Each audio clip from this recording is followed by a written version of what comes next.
Move. Now. Those were the first words Keisha Miller heard as she approached Seat 1A on Flight 847 from Chicago to Atlanta. Not, excuse me. Not, I think there's been a mistake.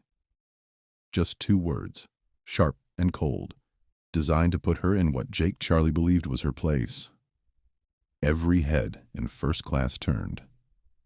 Some passengers looked away immediately. Others stared, waiting to see what would happen next. A few phones tilted upward, cameras ready. But no one said a word. No one ever does. Keisha stood in the narrow aisle, her boarding pass still in her hand. It clearly read, Seat 1A, Keisha Miller. She was dressed in a tailored navy blazer, her natural hair pulled back in an elegant bun, her presence commanding, yet composed. But Jake didn't see any of that. He saw a black woman standing where he thought she didn't belong, and that was all the information he needed. Jake Charlie, mid-40s, expensive suit, Rolex gleaming under the cabin lights, had already sprawled across the seat like a king claiming a throne. He didn't even look up from his phone. Economy's in the back. You probably got confused. The condescension dripped from every syllable. Sir, this is my assigned seat, Keisha said calmly, holding up her boarding pass. Her voice was steady, professional, revealing nothing of the fire building behind her eyes. Jake finally looked up, his expression a mixture of annoyance and disbelief. I'm Platinum Executive. I've flown this route 200 times. This seat is always mine. The flight attendant appeared. Marcus Webb, mid-30s, eager smile already fading as he assessed the situation. He glanced at Jake's confident posture, then at Keisha's boarding pass, and in that split second, made a decision that would cost him everything. Ma'am, I'm sure we can find you a comfortable seat elsewhere. Premium economy, perhaps. I'll even upgrade your return flight. Keisha didn't move. She didn't argue. She simply stood there, a 5'6" black woman in heels, facing down a system that had already convicted her without a trial. Behind her, in seat 3B, 16-year-old Maya Chen pulled out her phone. She opened Instagram Live the way her generation breathes, instinctively, without thought. Within seconds, her screen read, 47 viewers, then 89, then 327. Jake leaned back, crossing his arms. Look, sweetheart, I don't know who told you that you could just waltz into first class, but there are standards here. Maybe if you'd earned your way up instead of expecting handouts. He didn't finish, because something in Keisha's expression shifted. Not anger, not frustration, something far more unsettling. Certainty. If this moment makes your blood boil, then stay with us, because what happens next will shatter every assumption Jake Charlie, and maybe even you, ever made about power, race, and who gets to decide where someone belongs. This isn't just about a seat, it's about a system, and it's about to break. Watch until the end and subscribe, because some truths can only be revealed when silence becomes louder than words. Marcus reached for his tablet, fingers hovering over the screen. Ma'am, if you refuse to cooperate, I'll have no choice but to contact airport security. The threat landed exactly as intended. Heavy, final, designed to force compliance. But Keisha didn't flinch. She stood perfectly still, her carry-on at her side, her boarding pass visible in her hand. The cabin lights caught the gold lettering. 1A. It was right there, clear as day. No one cared. In seat 2C, a businessman in a gray suit kept his eyes glued to his laptop screen, fingers frozen over the keyboard. He'd seen the boarding pass too. Everyone had. But speaking up meant becoming part of the problem, and silence was so much easier. Across the aisle, a woman adjusted her noise-canceling headphones, turning up her podcast just loud enough to pretend she couldn't hear what was happening 3 feet away. 2 rows back, an older black man locked eyes with Keisha for half a second. His expression said everything. "I'm sorry, I've been there, but I can't help you." Then he looked down at his hands. Maya's phone buzzed with notifications. Her live stream had crossed 2,000 viewers. Comments poured in like a flood. "This is insane. She's showing them the ticket and they still won't look. Why is no one helping her?" "I know exactly why." Jake shifted in the seat, her seat, spreading out even more, claiming both armrests like territory markers. "Marcus, seriously. We're going to be late because of this. Just handle it." Marcus nodded, emboldened by Jake's backup. "Final warning, ma'am." Still, Keisha said nothing. And that silence, it did something to the room. It amplified everything. The hum of the ventilation system, the distant clatter of luggage being loaded below, the sharp intake of breath from a passenger who almost said something but swallowed it down instead. Jake's confidence began to crack, just slightly. He looked at Keisha, really looked at her for the first time, and saw someone who wasn't panicking, wasn't pleading, wasn't performing the role he expected. She was waiting. For what, he didn't know. But it made him uncomfortable in a way he couldn't name. "What's your problem?" he snapped, his voice a little too loud now. "You think you're special or something?" Keisha's eyes met his, calm, unwavering. "No," she said softly. "I think I have a boarding pass for seat 1A. Maya zoomed in on her phone, capturing the exchange. 3,400 viewers. Now, her hands trembled slightly, not from fear, but from the weight of what she was documenting. Marcus pulled out his walkie-talkie. "Ground crew, this is Webb on flight 847. We need security at gate C-17. Passenger refusing to comply." The static crackled back. "Copy that. 2 minutes out." Jake smirked. "There we go. Problem solved." But Keisha didn't move toward the exit. Instead, she reached slowly, deliberately, into the side pocket of her blazer. Not for her wallet, not for another document, for her phone. And when the screen lit up, everything changed. The phone screen glowed in Keisha's hand, a sleek black interface edged in platinum. At the top, a logo most passengers would recognize: Skybridge Airlines. But beneath it was something no regular traveler had ever seen. Executive Command Portal Welcome, Keisha Miller. Chief Executive Officer Marcus saw it first. His tablet slipped an inch in his suddenly sweaty hands. His mouth opened, but no sound came out. Maya's camera caught it perfectly. She zoomed in, her voice barely a whisper. Wait. Oh my God, you guys, look at the screen." Her live stream exploded. 8,000 viewers. Then 12,000. Then 20,000. Jake squinted at the phone, his brain refusing to process what his eyes were seeing. What? What is that supposed to be?" Keisha turned the screen toward him, slowly, deliberately, just long enough for him to read every word. His smirk died on his face. "That's fake," he stammered, but his voice had lost all its edge. "That has to be some kind of app or—" "Mr. Webb," Keisha interrupted, her voice still calm, still professional. "Would you mind pulling up the executive manifest on your tablet? Authorization code, KM01. Marcus's hands shook as he tapped the screen. Once, twice. His face drained of color as the information loaded. Executive seat reservation flight 847. Seat 1A, reserved for Keisha Miller.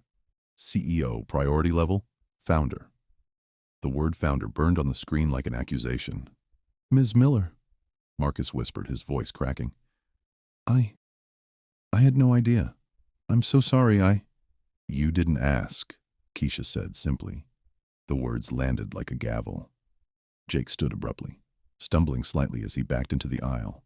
Look, there's obviously been some kind of misunderstanding. I mean, how was I supposed to know? You're wearing a blazer and jeans. You don't look like... He caught himself. Too late.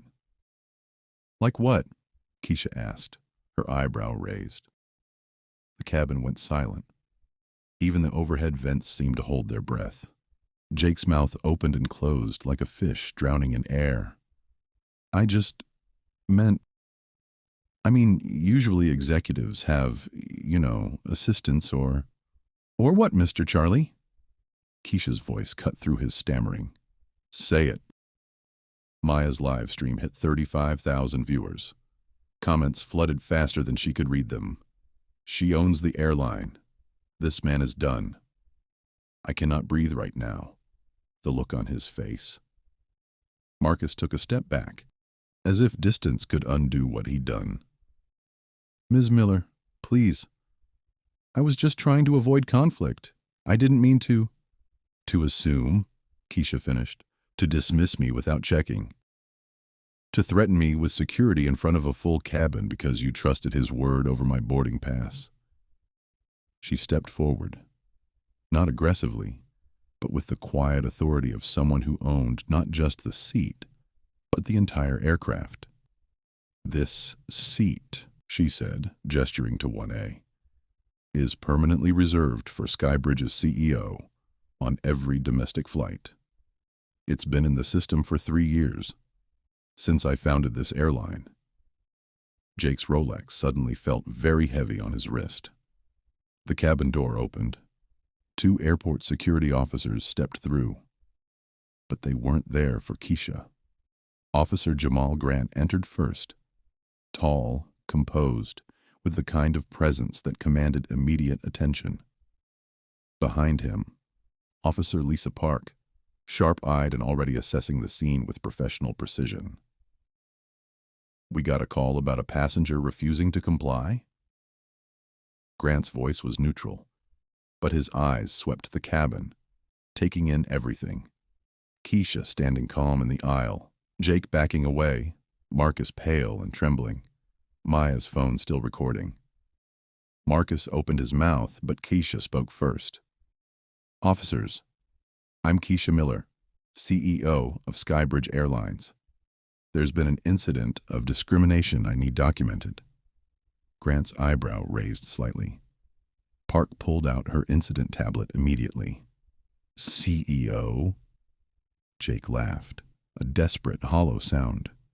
Come on, this is ridiculous. I made a simple mistake. She can't just... Mr. Charlie, Keisha interrupted, pulling up another screen on her phone. Your Skybridge frequent flyer account. Member since 2019, platinum status. You've flown 247 flights with us. She looked up, and after today, 0. The blood drained from Jake's face. You can't do that, he whispered. I have 380,000 miles. I have... A terms of service agreement you signed, Keisha continued. Section 12, paragraph 4. Skybridge Airlines reserves the right to terminate membership for discriminatory behavior, harassment, or actions that compromise passenger safety and dignity. She looked at the officers. I want this documented. Everything. Park nodded, already typing. Mr. Charlie, we'll need your statement. Maya's live stream crossed 75,000 viewers. The comments were a wildfire. She's revoking his miles in real time. This is the best thing I've ever seen. That man thought he was untouchable. Marcus stepped forward, his voice shaking. Ms. Miller, please. I've worked for Skybridge for 8 years. I have 3 kids. I didn't know it was you, I swear. But you knew it was someone, Keisha said quietly. Someone with a valid boarding pass. Someone you chose not to believe because of what you assumed when you looked at them. Tears welled in Marcus's eyes. I'm sorry. I'm so sorry. Grant pulled out his phone. Ms. Miller, do you wish to press formal charges? Keisha was quiet for a moment. The entire cabin waited. No charges, she finally said, but I want a full internal review. Mr. Webb, you're suspended effective immediately pending investigation. Mr. Charlie, you're banned from Skybridge Airlines indefinitely. Your platinum status is revoked, and you'll be escorted from this aircraft. Jake's hands clenched into fists. You're ruining my life over a seat.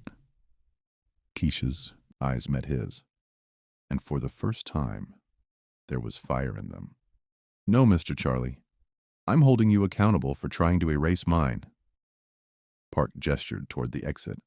Sir, let's go. As security escorted Jake down the jet bridge, his protests fading into the distance, Keisha finally sat down in seat 1A. Her seat. The seat she'd always owned. Maya's live stream hit 150,000 viewers, but the story was just beginning. By the time Flight 847 touched down in Atlanta 3 hours later, Maya's video had been shared 47,000 times. But it wasn't just on Instagram anymore. It was everywhere. Twitter, Benorn Skybridge. Seat 1A trended #1 worldwide, surpassing major political news and celebrity gossip. TikTok. 17 different reaction videos, each with over 1 million views. One from a civil rights attorney broke down every legal aspect in real time. YouTube. News channels uploaded clips with titles like CEO Confronts Discrimination Mid-Flight and When Keeping It Wrong Goes Viral. LinkedIn. Business leaders shared it with commentary on corporate accountability. One post from a Fortune 500 executive simply said, "This is what leadership looks like." Keisha walked through Hartsfield-Jackson Airport, her phone vibrating nonstop. Text messages, emails, interview requests from CNN, MSNBC, Good Morning America. Her PR director had already called 6 times. She ignored them all, for now. Instead, she went straight to Skybridge headquarters, 20 minutes from the airport. The executive floor was buzzing when she arrived. Her chief operating officer, David Martinez, met her at the elevator. Keisha, the board wants an emergency meeting. The video's already been viewed over 5 million times. We're getting calls from, schedule a press conference, Keisha interrupted. Tomorrow morning, 10 a.m. What are you going to say? Keisha looked at him steadily. The truth. And then we're going to fix this. 72 hours later. The Skybridge Airlines conference room was packed with journalists, cameras, and microphones. Keisha stood at the podium, dressed in a sharp black suit, her natural hair styled in elegant locks. Behind her, a screen displayed the Skybridge logo. She didn't read from notes. 3 days ago, I was discriminated against on one of my own flights. Not because I didn't have a boarding pass, not because I was disruptive, but because someone looked at me and decided I didn't belong in first class. The room was silent except for camera shutters clicking. What happened to me happens every day to people who don't have the power to change it. That ends now. She clicked a remote. The screen behind her changed. The Dignity in Flight Initiative. Effective immediately, Skybridge Airlines is implementing the following changes. 1. Mandatory quarterly bias training for every employee, from ground crew to executives. Not a one-time seminar, ongoing education. 2. Body cameras for all crew members during passenger conflicts. Footage will be reviewed by an independent third-party ethics board. 3. A $30 million annual fund dedicated to civil rights organizations, bias research, and passenger advocacy programs. 4. A passenger bill of rights displayed in every seat pocket, outlining protections against discrimination and the process for reporting incidents. 5. Any employee found guilty of discrimination will face immediate termination. Any passenger will face permanent ban. No exceptions. She paused, letting the weight of her words settle. This isn't about me. This is about every black person who's been told they're in the wrong place. Every person of color who's been followed in a store, questioned in their own neighborhood, or made to feel like they don't belong in spaces they've earned the right to occupy. A reporter raised her hand. Ms. Miller, some critics say you're overreacting to one incident. Keisha's eyes flashed. One incident? This is the story of my life, of millions of lives. The only difference is this time, it was recorded. The press conference went viral, too. By evening, there's Dignity in Flight was trending. Other airlines scrambled to respond. 6 months later, Marcus Webb stood in front of a classroom at Skybridge's Atlanta Training Center. 23 new flight attendants sat before him, fresh-faced and eager. He took a deep breath. My name is Marcus Webb. 6 months ago, I made the worst mistake of my career. He clicked the remote. The screen showed a still frame from Maya's video, him, threatening to call security on Keisha. The room shifted uncomfortably. That's me, Marcus continued, his voice steady despite the shame. That's me choosing to believe a white passenger over a black woman with a valid boarding pass. That's me assuming someone didn't belong because of how they looked. He paused, meeting the eyes of the trainees. Several were people of color. They watched him with a mixture of skepticism and curiosity. I lost my job that day. I deserved to lose it, but Ms. Miller, our CEO, gave me a choice. I could walk away, or I could do the work. Real work. Therapy. Education. Accountability. He clicked again. A new slide. 94% reduction in discrimination complaints. Skybridge Airlines, 2024. Because of what happened, because it went viral, our entire industry changed.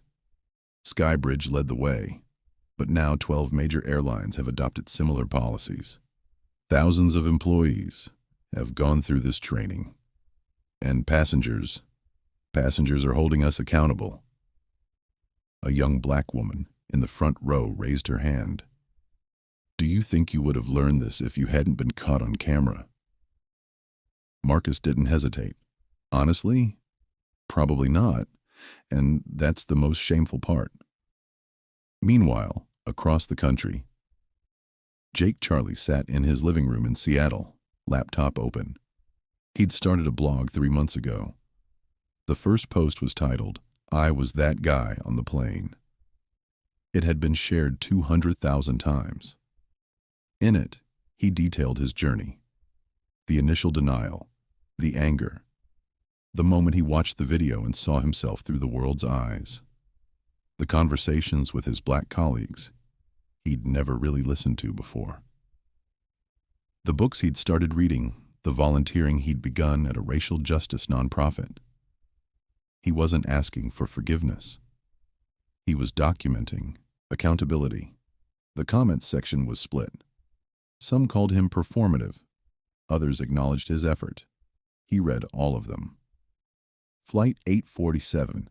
Present-day Keisha boarded Flight 847 for the 100th time since that day. As she walked toward Seat 1A, a young black woman in Seat 3B looked up, eyes wide. Ms. Miller, she whispered. Keisha smiled. Yes?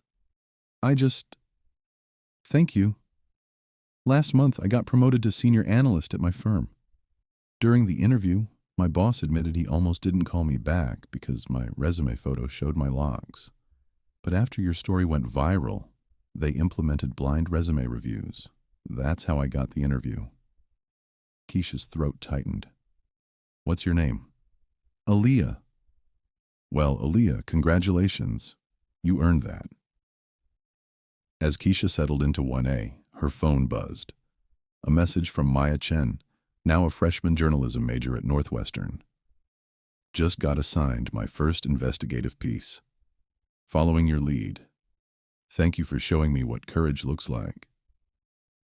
Keisha looked out the window as the plane pushed back from the gate. The seat had never been the point. It was never about first class or platinum status or who had more miles. It was about dignity, about being seen as fully human, about creating a world where a black woman, any black woman, could sit wherever she'd earned the right to sit without having to prove she belonged. The flight attendant, a young Latina woman named Sophia, approached with a warm smile. Ms. Miller, is there anything I can get you before takeoff? No, thank you, Sophia. I'm exactly where I need to be. And for the first time in her life, that wasn't just about the seat. It was about the system that had finally started to change.